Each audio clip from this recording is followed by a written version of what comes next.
Hugas kamay si Gilas Pilipinas head coach Vincent Chot Reyes sa pagbangko nito kay Zach Eri Soto na ipinasok lamang ng 73 segundo sa laban kontra Dominican Republic sa unang laro ng bansa sa 2023 FIBA World Cup sa Philippine Arena sa Bocaue, Bulacan.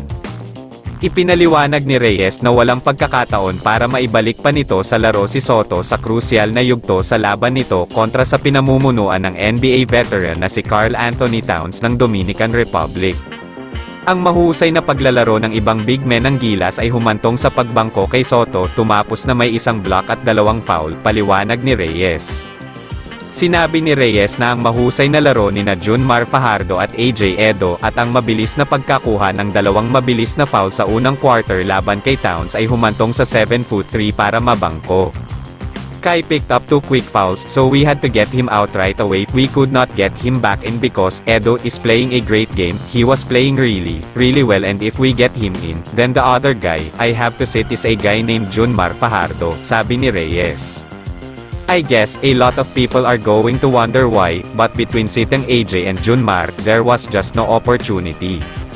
Sina Fajardo at Soto ang mga unang pumalit mula sa bench matapos ipasok sa laro sa 4 minutes and 4 seconds sa unang quarter. Pagkatapos ay hinarang ni Soto ang isang shot ngunit na foul si Towns ng 2 beses. Ang pangalawa ay nagresulta sa isang 3-point play ng NBA All-Star.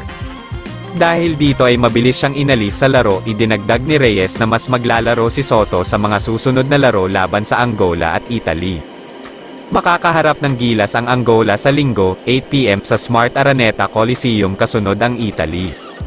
Samantala, aminado si Gilas Pilipinas head coach na malaking kawalan si Jordan Clarkson nung ma-foul out ito sa huling minuto ng laro kontra Dominican Republic sa 2023 FIBA World Cup nitong Biyernes.